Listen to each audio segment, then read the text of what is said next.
Hola, ¿qué tal? Bienvenidos a la clase número 6 del curso de Backtrack Online. Mi nombre es Héctor López y soy el fundador de la OMH. Bueno, para empezar, tenemos el disclaimer. La presentación es con fines didácticos y de aprendizaje. No nos hacemos responsables del mal uso que puedan dar a la información expuesta. Y bueno, para esta clase que tenemos vamos a hablar un poquito de defensa, ya que últimamente me han estado llegando muchas preguntas con respecto a cómo es la utilización de los firewalls para detección de intrusos y qué se puede hacer para contener algunos de los ataques. Hay que tener en cuenta que Backtrack también es una suite de pen testing, pero a la vez tiene una herramienta muy interesante a la cual vamos a centrar hoy. Es una herramienta que no es precisamente un antivirus, sino que es una herramienta para la detección de los famosísimos rootkits o ya una intrusión a un sistema. Cuando un atacante ya entra a nuestro sistema, lo que va a hacer es tratarse de meter en nuestras librerías, en nuestros archivos, tratar de copiarse a los módulos, replicarse en la memoria, o incluso hay algunos que pueden replicarse en memorias ROM, es decir, pueden afectar directamente al firmware en caso de ser dispositivos móviles o algo parecido, aunque estos son un poquito más difíciles de encontrar así on the wild. Lo que más vamos a encontrar son lo que son resistencia en lo que viene siendo la parte de las librerías. Pero bueno, vamos a hablar un poquito de cómo es la detección de rootkit en un sistema Linux, ya que pues, para Windows la mayoría compra sistemas como Norton, McAfee, etc. Y los sistemas son los que están funcionando continuamente para poder detectar pues un ataque. Vamos a hablar precisamente del buscador de rootkits, el RK Hunter. Vamos a hablar de algunos trucos de malware, o sea, cómo hace el malware para esconderse de nuestro sistema, que es algo interesante, ¿no? Porque una vez que estamos infectados no sabemos ni por dónde empezar a buscar. Muchos la primera opción que hacen y es la de formatear la máquina, pero en este caso siempre que hacemos nada más este recurso de estar formateando continuamente, nunca nos estamos dando cuenta por dónde fue la intrusión o qué es lo que realmente están afectando a las personas. En el caso de Windows, pues a veces se bindean a procesos que están corriendo todo el tiempo, como el CBHOS, el CRS, procesos que la persona nunca va a desconfiar de ellos. Y bueno, también vamos a hablar de cómo, bueno, el para qué quieren hacer esto las personas que atacan, pues obviamente es con el fin de crear una botnet, ¿no? Pero vamos a seguir con más información después de la pausa.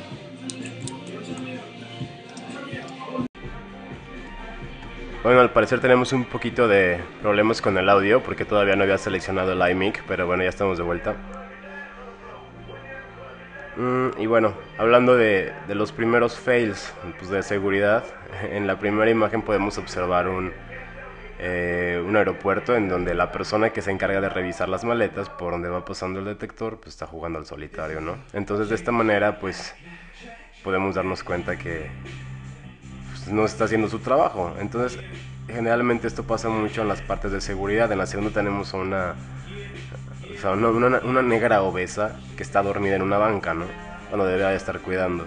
Y es algo de lo que pasa mucho. Los elementos de seguridad, pues, generalmente es lo que sobra, o gente que tiene gran resistencia al calor y a estar sentado mucho tiempo, porque es el concepto que tenemos, ¿no? De que una persona estática en una cierta posición, en un lugar, es lo más adecuado para poder tener una protección proactiva, cuando esto pues en realidad no es cierto. Por otro lado tenemos pues, cosas que a veces no nos esperamos, ¿no? A veces las personas más dulces pueden ser las que más daño nos pueden ocasionar. En este caso tenemos una abuelita con unas pistolas, ¿no? Dispuesta a disparar. Y bueno, también podemos, si a esto le agregamos que a veces el malware ya viene embebido, aunque sean en plataformas abiertas y todo eso, como Android, en cualquier lado ya podemos encontrar malware. De hecho, ha habido casos en los que lo que hacen los atacantes es afectar directamente los repositorios de distribución de software. Entonces, el software que ya está en las stores o el software que está online en algún sitio, en algún CVN, en algún Git público o algo así, la gente agarra, se conecta y baja ese código, pero el código ya tiene el malware desde un principio. Entonces, una vez que tú ya tienes este código pues ya infectado, va a ser muy difícil que tú te deshagas de esto.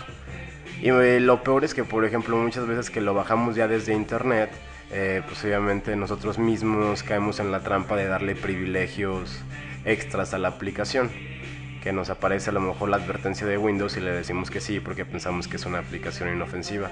Y bueno, esto no solamente pasa ya en Windows, ni en Mac, ni en Solaris, ni en software, por así decirlo, de plataforma o de arquitectura. Ya también está pasando mucho con las plataformas y en las markets virtuales y todo eso. Y bueno, otro de los fails de seguridad es el que la gente piensa que por no permitir algo, pues la gente lo va a seguir, ¿no? En este caso, el hecho de que en los sitios diga, podemos ver muchos. Ahora está muy de moda comprar sellos de seguridad, que es sello de confianza, el sello HackerSafe, el sello de VeriSign, comprar certificados SSL. Entonces, entre más sellos le pongan a la aplicación o algo así, no significa que esté más blindada la aplicación como tal y la seguridad del servidor. Entonces, bueno, eso es uno de los graves problemas, ¿no?, que tenemos, que el hecho de tener aplicaciones como el Norton Safe o algo que te diga una aplicación anti-hacker, pues en este caso, pues al hacker no le importa que tengas aplicaciones anti-hacker, ¿no? Su trabajo va a ser precisamente entrar hasta donde tenga que entrar, no importando los sistemas de seguridad que se tengan y viendo cómo evadir cada uno de ellos en las diferentes fases del ataque. Bueno, en la segunda parte pues tenemos que los sistemas de protección viene siendo los firewalls, ¿no? Como se puede observar en la primera pantalla, una pared de fuego que en teoría lo que va a hacer es controlar todo lo que entra y sale de nuestra computadora. Pero hay que tener en cuenta que esto no siempre es totalmente eficiente. O sea, un firewall mal configurado no es más que una simple caja de hardware que pues va a funcionar como un simple router, ¿no? Me ha tocado ver algunas empresas y ver algunas entidades de gobierno que simplemente agarran, conectan los switches y en cuanto empiezan a parpadear los foquitos, ya pensamos que ya todo está configurado. Eso funciona porque pues, desde que estamos chicos y eso, nos enseñan como la filosofía del semáforo, en la cual pues hay de dos, ¿no? Si está rojo, no pasas y es como peligroso. Y si está verde, pues ya puedes hacer todo lo que tú quieras y puedes pasar. Entonces, como estamos enseñados a esta con metodología de los colores, nos pasa lo mismo cuando nos falla un router o cuando nos falla cualquier aplicación que tenemos de hardware. Cuando vemos así que todo está en verde, pues simplemente agarramos y seguimos haciendo las cosas, y en dado caso de que algo está en rojo, pues lo único que nos indica es que algo está mal. Pero bueno, también podemos observar que no siempre esto funciona, ¿no? O sea, una pared de fuego mal configurada, pues no es muy eficiente, porque no vamos a estar regulando de una manera correcta qué es lo que entra y sale de nuestra red local o de nuestra red LAN. Además bien de nuestra red LAN o de nuestra red WAN, dependiendo de cómo la estemos utilizando. Y bueno, ya entrando en concreto en la parte de cómo se debe de cuidar todo esto, pues tenemos que hay que buscar y siempre cuidar los archivos de configuración de cualquier sistema o servidor. Con esto me refiero a que cada sistema, ya sea Linux, Windows, Mac, Solaris, Android, cualquier plataforma que ustedes tengan, va a tener los archivos de configuración en ciertos directorios, va a tener las librerías en ciertos directorios, va a tener una forma específica de guardar a lo mejor el hash del password, y todo esto nos puede servir posteriormente para explotarlo, ¿no? Para hacer el decoding. Pero en el caso de punto de vista de protección, pues tenemos que ubicar qué es lo que siempre nos puede afectar, ¿no? En un sistema perdón, todavía estoy un poquito enfermo de la garganta. Entonces, si tenemos, por ejemplo, el password por ejemplo, un sistema Linux, tenemos que en etc están todos los archivos de configuración. Eso nos facilita mucho pues todo lo que tenga que ver con configuración de cualquier servicio, de Apache, MySQL, del PHP, de Ruby, del Python, de las librerías de GCC, del servicio de Squid, de proxy. Cualquier servicio que corramos en Linux, generalmente en etc por default nos va a dejar los archivos de configuración, a menos que el usuario customice para que estos vayan a otro archivo de configuración aparte, que esto se deberá de hacer en un ambiente seguro. Es decir, tendrías que tener Solamente que entre más seguro queramos la arquitectura, pues obviamente tenemos que gastar más recursos. Algo que se puede hacer es que todos los archivos de configuración estén a lo mejor montados en otra partición, en otro disco duro dentro del mismo sistema, a lo mejor con un arreglo RAID para tenerlos de una manera espejeados por si nos llega a pasar cualquier conflicto.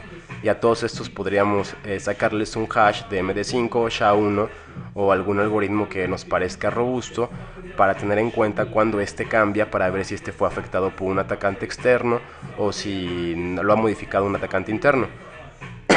Si todo esto le añadimos el proceso de chequeo de logs, el estar monitoreando constantemente la red, pues vamos a tener un buen desempeño.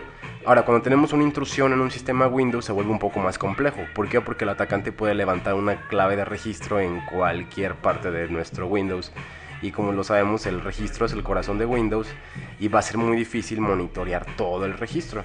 Generalmente se mete en Hey Local Machines. Hay una parte que se llama Current Services Run, que es como los servicios que están corriendo actualmente. Y tú en ese como parte del registro de Windows, tú puedes checar qué aplicaciones se van a abrir cada vez que se está reiniciando la máquina. Que generalmente son las aplicaciones que se te abren en el System Tray. Pues bueno, pueden haber aplicaciones que no se van a abrir en el System Tray, sino que van a correr de modo ocultas. Aquí el atacante generalmente usa meter un backdoor, ya sea de forma bind, de forma reverse, y puede poner, por ejemplo, que el netcat se inicie cada vez que tú reinicias la máquina en cierto puerto. Entonces cada vez que tú vas a iniciar la computadora, pues vas a estar corriendo con este proceso que tú no lo pediste. Entonces es importante, ¿no?, que tengamos en cuenta esto. Cuando somos atacados por un malware, pues tenemos varias opciones. Saber qué malware fue es algo de lo más importante. Es decir, podemos buscar en varias clasificaciones de antivirus online, saber si este virus es conocido, si no es conocido, si fue un worm, y qué tipo de desastre nos ocasionó. Ahora, cuando el ataque es directo, de que un hacker entró a nuestro servidor, no hay nada como volver a empezar de cero. ¿Por qué? Porque no puedes saber qué librerías afectaron o hasta qué penetración tuvo el ataque. Y si no sabes el nivel de hasta dónde llegaron, pues lo mejor es empezar de cero. Es lo que yo más recomiendo, porque estar poniendo parches a veces resulta más conflictuoso, porque tú te puedes quedar con una falsa sensación de la seguridad. Es decir, si tuviste un ataque y parchaste el servidor y ahora lo vuelves a tener online con todos los servicios funcionando, puede ser que el atacante aún tenga una backdoor o una puerta trasera a tu servidor y tú ni siquiera te des cuenta, porque el servidor te va a parecer que pues todo está bien, ¿no? No hay nada como empezar una instalación fresh y ver cómo se van dando las cosas. Ahora, ¿cómo funciona el malware? ¿Qué características tiene que cada vez lo hacen más robusto y más complejo? Anteriormente, pues los malwares, a mí me tocó ver algunos que ni siquiera eran tan malwares todavía, se le consideraba virus. El término malware ya ha sido más moderno, en el cual se le considera cualquier software malicioso, pero en tiempos atrás, cuando todos usábamos dial-up, pues obviamente no había capacidad de tener malware tan potente, tan robusto. Primero, no existían las redes de colaboración tan grandes que ahora existen en cuestión de desarrollo de malware. Pero bueno, ahora las características que tienen son como estas, ¿no? Son persistentes. Tenemos persistentes y resistentes. Tenemos ataques que van a ser una y otra cosa, y luego otra cosa, y luego otra cosa, y van a ser resistentes a los antivirus, a firewalls, a cualquier sistema de seguridad que le pongamos. Generalmente, si el ataque está siendo dirigido por una persona, sus posibilidades de escapar son mínimas. Si el ataque está siendo dirigido por un malware automatizado o que hace ciertas funciones únicamente, pues puedes estudiar su comportamiento en la red y ver qué es lo que te va a pasar. Otra de las características que tiene el malware moderno es la de mutar, que ahora el malware pues ya no es como antes. Con esto me refiero a que tenemos malware polimórfico, tenemos malware que utiliza esteganografía, tenemos malware que se encripta a sí mismo, tenemos shells que se le ponen payloads muy complejos que te evitan la detección de los antivirus heurísticos, porque hay antivirus que funcionan en base a firmas y en base a heurística, y de hecho hay algunos virus polimórficos que son indetectables y algunas shells que son indetectables. Entonces, bueno, esta capacidad de mutar ahora del malware pues la hace muy compleja para una persona que se dedica a la parte de la protección, porque no todos van a ser iguales. De hecho, por ejemplo, Ha habido casos en los que una versión de Sacer o una versión de Blaster o una versión de cualquier worm tiene hasta 5 o 7 mutaciones que se han hecho. Y esto lo hacen precisamente con el fin de ir evadiendo la detección de toda la protección heurística que ponen los antivirus.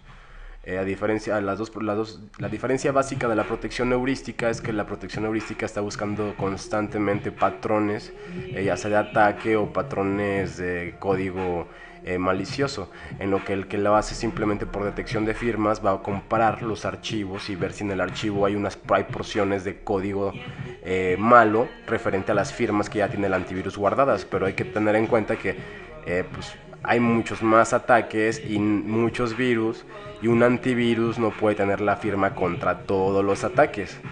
Es como, pensémoslo como en las vacunas, o sea, siempre va a haber nuevos virus y van a estar mutando, y aunque tengamos todas las vacunas nos van a seguir afectando todo eso. Ahora, son destructivos, es otra característica del malware moderno, que hay malware que va a buscar destruir todo, destruir disco duro, destruir el espacio físico, destruir los servicios, destruir los archivos de configuración. Y esto es lo más molesto, porque hay malwares que simplemente buscan espiar a la víctima, pero la dejan ser feliz en su navegación, la dejan que siga navegando constantemente y que se pueda meter a todas sus páginas con el fin de poder obtener sus passwords y sus credenciales. Pero cuando nos encontramos con un malware destructivo, pues lo que nos pueda pasar pues varía dependiendo de cómo el ataque lo estén programando. Puede ir desde una expansión, que es lo que ahora más se busca hacer, con todas las características de tantos exploits existentes y tantos módulos auxiliares para controlar esos exploits. Resulta ahora muy atractivo una vez que logramos tener una penetración a cualquier computadora de una LAN, buscar cómo expandirnos desde ahí, cómo seguir escaneando más servidores y cómo seguir buscando elevar privilegios y abriendo más puertas para que no solamente tengamos un host, sino que tengamos varios. Y hay que tener en cuenta que atacando, no sé, supongamos una persona que tenga el poder de cómputo de 60 servidores potentes, posiblemente tenga más fuerza y más influencia que uno que tiene 1200 máquinas zombies convencionales de usuarios de casa. Entonces, bueno, aquí es una cuestión numérica. Y otra de las características que tiene es la parte de ser invisible, ¿no? Ahí puse el ejemplo de un avión, de estos que, pues como lo podemos ver, hay aviones que viajan muy rápido, pero hay otros que viajan arriba de las velocidades del sonido. Entonces son los que generalmente la gente tonta confunde como los famosos ovnis, ¿no? Entonces esto es un ejemplo de invisibilidad, cuando algo es tan rápido que no pasa por el detector, y viéndolo desde el punto de vista de un malware, sería cuando el atacante a lo mejor crea carpetas ocultas con permisos restringidos, y esto obviamente nos hace que, por ejemplo, solamente él mismo pueda ver sus archivos y que tú no tengas acceso a borrar esa carpeta. Entonces existen muchas variedades de todo este tipo de malware que cada vez lo hacen más complejo de detectar y de eliminar. Bueno, por último, no sean zombies, traten de cuidarse y todo eso. Y ahora vamos al ejemplo básico de cómo funciona el Erica Hunter. Espero que les agrade. Vamos a irnos rápido a nuestro backtrack. Y aquí ya lo tenemos, el programa funciona de una manera muy sencilla. Podemos abrir cualquier consola, ya sea en este caso voy a usar Genome Terminal. Pueden usar la que viene en KDE si es que ustedes tienen ese entorno gráfico. Y bueno, vamos a buscar primero pues las opciones que nos da el Erica Hunter.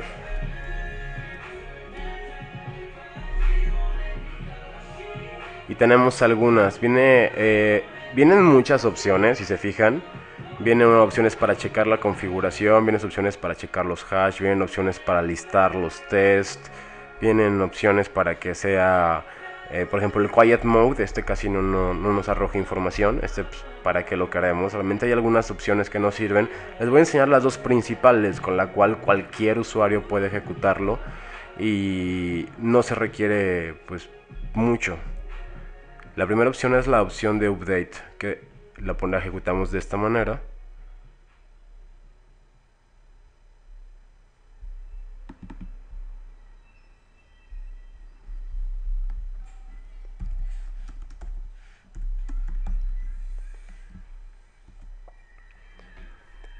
En este momento lo que intenta el RK Hunter es actualizarse mediante internet por sí mismo. Aquí me detecta que tengo el Rootkit Hunter versión 1.3.8 y bueno, está buscando los archivos .dat como si fuera cualquier antivirus, ¿no? Y bueno, aquí checa el mirrors.dat, el backdoorports.dat, que básicamente lo que ha de contener son datos de los puertos que utilizan los backdoors. Como se puede entender simplemente leyendo el nombre del archivo. Y tenemos pues varias otras opciones que está bajando, ¿no? Pero bueno, vemos que tenemos la última versión. Entonces, esto va a ser lo primero que ustedes van a utilizar para detectar esto. Ahora, el RK Hunter funciona sobre cualquier sistema basado en Linux. Hay que tener en cuenta que los servidores que ahora vemos en Internet, sobre todo, está muy de moda. Y no es que esté muy de moda. En algún tiempo se utilizó mucho el instalar Linux por evadir las licencias de pago de Microsoft en servidores. Pero bueno, esto que es lo que hace que ahora muchas empresas de gobierno y empresas, gobiernos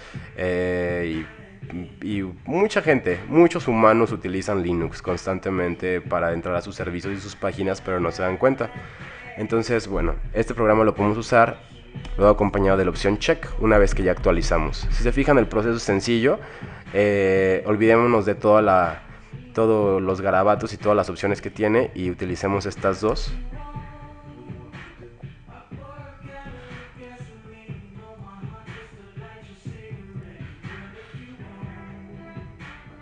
Aquí nos dice la versión nuevamente del Hunter que estamos utilizando. Y voy a empezar a checar. Está checando strings mediante algunos comandos. Strings básicamente son frases o palabras que puede encontrar en binarios o puede encontrar en archivos. Este tipo de búsqueda las podemos hacer también de manera manual, es decir, pues podemos utilizar el comando grep o el comando cat o el comando... Hay varios comandos para búsqueda de archivos, con expresiones regulares y todo eso. Es decir, por ejemplo, ahorita les voy a enseñar básicamente qué hacen esos programas a nivel... en una línea de comandos, no es mucho. Ahora lo que va a hacer es buscar las librerías, también intenta buscar modificaciones en librerías. Intenta checar que los binarios pues más utilizados y más sensibles estén correctos y que no estén modificados. Checa el comando, por ejemplo, keylol, que sirve para matar tareas. Checa el comando locate, el comando passwd, que sirve para cambiar un password. El comando sudo, que sirve para la elevación de privilegios. El comando tail, top. Y se fijan, son la mayoría de los binarios que está checando con el fin de buscar cosas. Y bueno, de repente nos arroja warnings, ¿no? Todas las cosas que dicen warnings son archivos que posiblemente no detectó bien las firmas. ¿Esto qué puede pasar? Puede ser que sea posiblemente un ataque, lo que más se recomienda es checarlo, o que simplemente yo haya hecho alguna modificación de estos voluntariamente, o que lo haya actualizado y que por ser una versión muy nueva que se ha bajado del CBN o algo parecido, no me esté detectando bien el backtrack, que no es una opción maliciosa. Una vez que termina me dice presionar enter para continuar, va a seguir checando algunos otros directorios. La segunda opción que tiene de checar rootkits ya checa específicamente comportamientos muy específicos. Es decir, aquí está buscando el ADM worm, está buscando el adore rootkit, y está buscando varios tipos de rootkits y worms y demás malware que ya tiene prediseñado esta herramienta. Entonces, bueno, si se fijan, va costando, hasta ahorita va costando de dos facetas. La primera es checar los binarios y checar archivos de configuración, checando que estén bien. Y la segunda es lo que ya no podemos a veces hacer nosotros manualmente tan sencillo, que es el ya checar comportamientos específicos de cómo funciona cierto rootkit o cierto malware. Y se fijan, la búsqueda es relativamente rápida, ya que está buscando varios comportamientos por cada opción que va avanzando.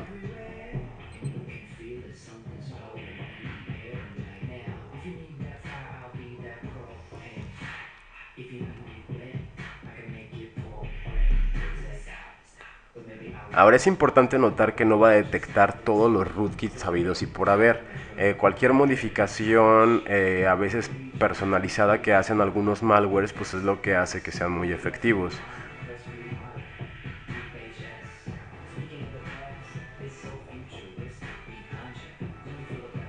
Ahora es muy importante siempre que corran el comando update anteriormente a hacer esto, porque el comando update lo que va a hacer es actualizarle las firmas para que pueda encontrar precisamente tantos rootkits y pueda buscar en tantos archivos que realmente la configuración esté correcta. Si corremos una versión vieja del RK Hunter, la efectividad que vamos a tener pues no es mucha. Es como si si lo hacemos con una versión vieja, es como si lo hiciéramos con un antivirus desactualizado, ¿no? Un antivirus desactualizado o caducado, pues es peor o igual a nada, ¿no?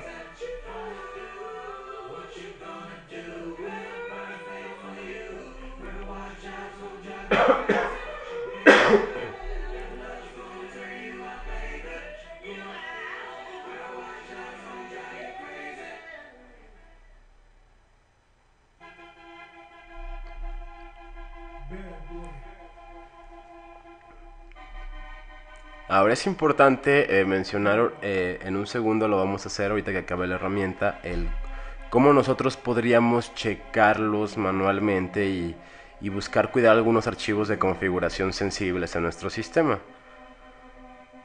Con archivos sensibles me refiero a, por ejemplo, supongamos que tenemos una servidor que está en WAN, pues a lo mejor algo que nos preocupa es que a nadie nos vaya a modificar los DNS para que no vaya a ser un ataque de DNS poisoning, que nadie vaya a modificar a lo mejor el archivo passwd, el shadow, archivos de configuración del Apache o del Tomcat, o que no vaya a tener acceso tan fácil a nuestras bases de datos. Entonces, pues esto lo podemos checar de varias maneras. Digo, lo primero y lo que siempre se recomienda son pólizas, más bien pólizas y políticas de passwords seguros. Que esto, pues elevando esto y teniendo esto al 100, ya evitamos cualquier intento de que nos roben la contraseña. Pero bueno, hay que tener en cuenta que pues, cualquier persona puede estar en nuestra red local y a veces mediante alguna otra técnica que no sea precisamente el descubrir el password, puede obtener el acceso al sistema, que es donde se vuelve esto más complejo. Ahora va a empezar la herramienta, dice Performing Additional Rootkit Checks, y va a empezar a checar algunos rootkits adicionales. Y se fijan, pues sí son varios, o sea, son varias opciones.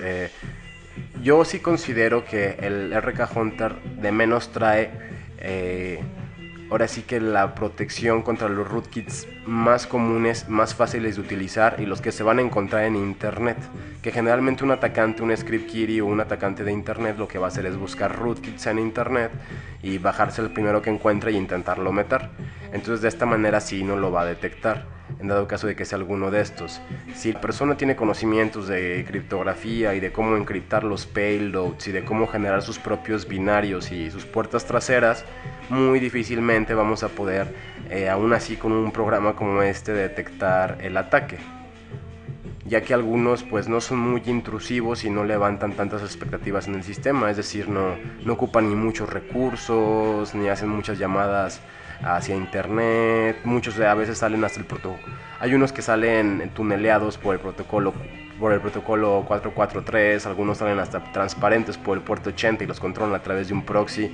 Entonces son muchas las maneras en las cuales se puede controlar un buen backdoor, pero por cuestiones de rapidez, mucha gente lo que hace es tener tener una shell, la auténtica, ya que pues, conectarnos por un backdoor que va de manera encriptada en lo que se manda el SSL o en lo que nos contesta el proxy y hacemos la transmisión de datos, nos resulta pues muy difícil el poder controlar algo. Y bueno, aquí lo que hace es checar rootkits en files y directorios, luego checa los strings, luego en la siguiente opción hace lo que es chequea malware. Entonces bueno, también checa malware en los procesos, por si por ahí alguien nos hizo una inyección de algún shellcode en algún proceso existente, lo checa. Checa también algunos directorios sospechosos, en este caso algunos, generalmente cuando nosotros creamos en Linux un directorio con mkdir. El sistema no lo ve, resulta ser oculto. Entonces este nos puede ayudar a encontrar algún directorio extraño o un directorio replicado. Nos ayuda a buscar logs del sniffer, es decir, si alguien ha instalado no sé, demás Wireshark, exacto, puede buscar. Ahora, para que este programa realmente nos esté corriendo bien y todo eso, pues tenemos que checar que nuestra configuración esté bien, que le estemos diciendo al RK Hunter dónde encontrar los binarios, dónde buscar las librerías. y que esto funcione de manera correcta. Ahora va a ser un chequeo de lo que viene siendo la red, el network.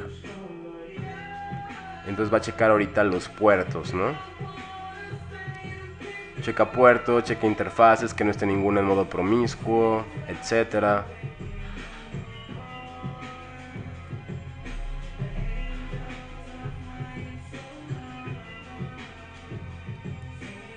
Checa también el sistema de arranque, el archivo de localhost, donde están los hostnames, todo eso. Checa los grupos, las cuentas, la configuración de Secure Shell, si tiene el protocolo. En este caso, por ejemplo, algo interesante es que no checó la configuración de nuestro protocolo de Secure Shell y me dice que la versión 1 no está permitida, lo cual es bueno porque así estamos reforzando la política del Secure Shell y solamente estamos permitiendo que se accese con la versión más nueva, ¿no? Entonces esto es bueno porque si hubiera un exploit para el protocolo viejo, en este caso no me afectaría porque no lo estoy permitiendo. También checa el archivo dev, que es donde están los devices montados, ya que algunas veces podemos dejar una USB con todos los permisos y el atacante entra a nuestro sistema y monta en la USB todos los archivos maliciosos, o si dejamos conectado por ahí un iPod, o sea, todo lo que realmente me aparezca montado en FSTab o cuando yo le ponga Mount Directory, si es que tengo los permisos, pues puede verse afectado. Digo, finalmente tengo acceso al sistema y puedo seguir buscando en qué directorios tengo privilegios para escritura.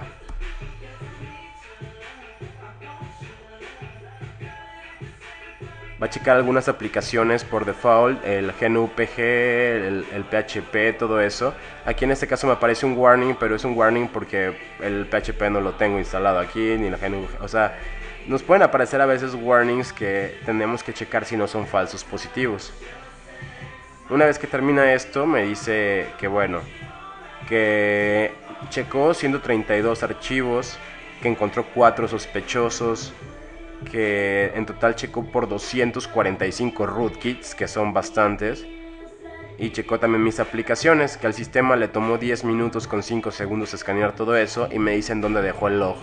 Ese log yo en cualquier momento pues lo puedo revisar, que es algo pues bastante útil para mantener una bitácora también de todo esto.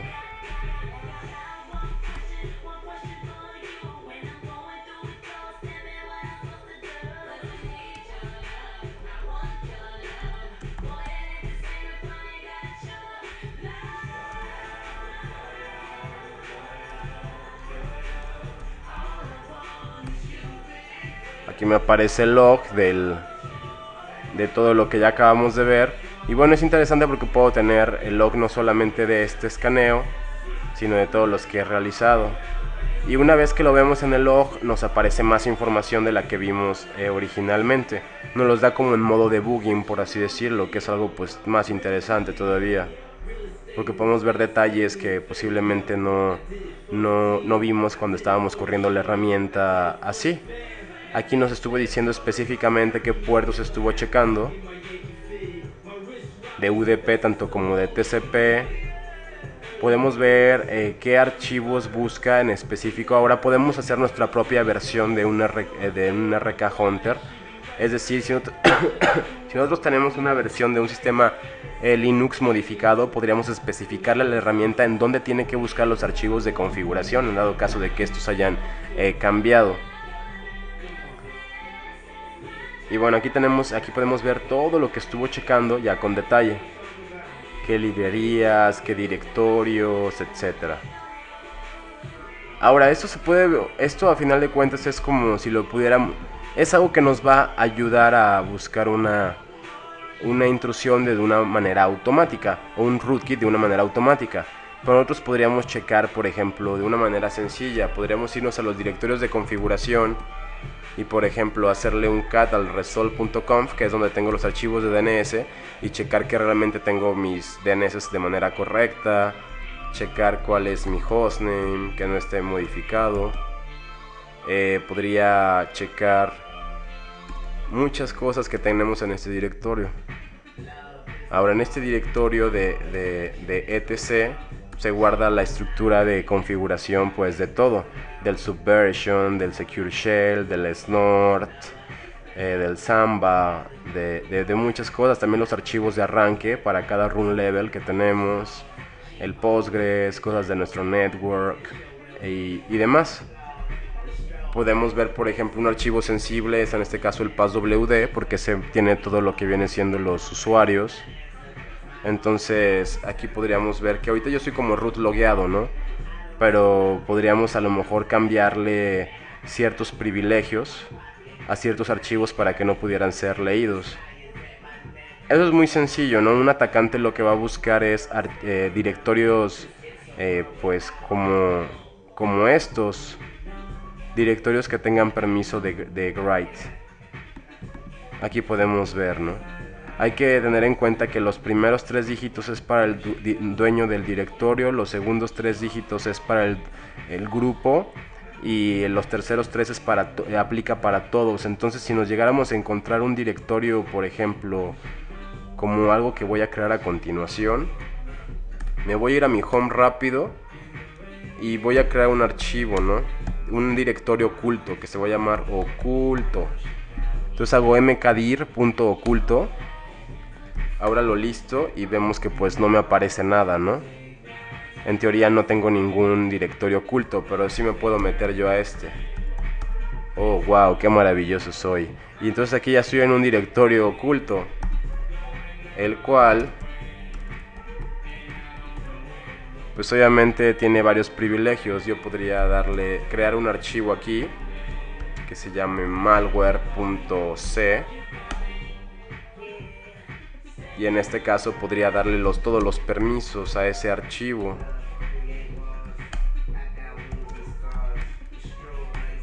En este momento acabo de crear un archivo que posiblemente pueda tener código en C. Y le acabo de dar todos los privilegios. Aquí podemos ver los privilegios que tiene. Y pues eso está en una carpeta oculta, que si nosotros la listamos no se va a ver. Y es algo interesante.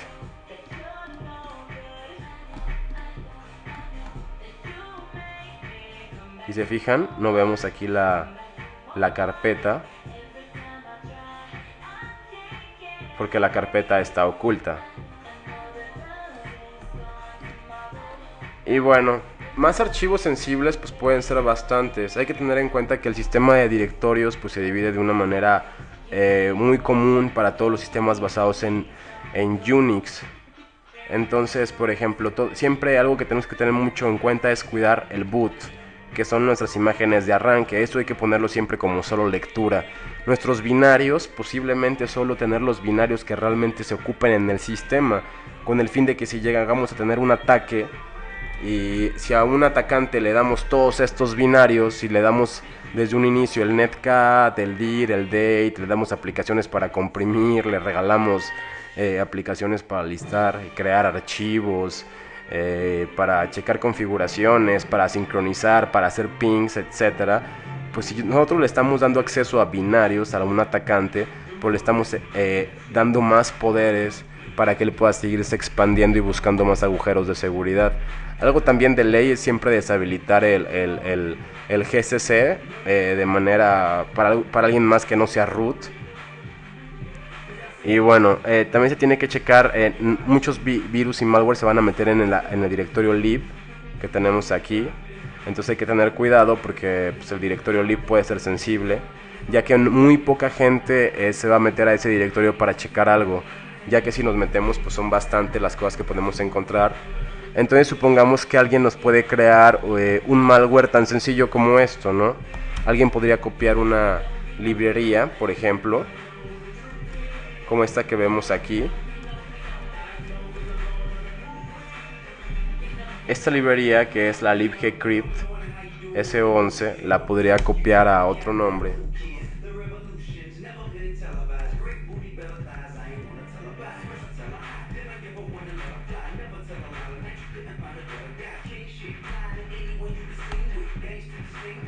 Y una vez que ya tengo, yo aquí ya tengo una librería parecida, que sería en este caso mi malware, entonces hay que tener en cuenta que si entramos a un sistema de directorios como este y simplemente el administrador da un ls y nosotros estamos utilizando, haciendo que nuestros malwares o nuestros exploits o backdoors se parezcan a archivos naturales del sistema, pues podemos evitarnos la detección.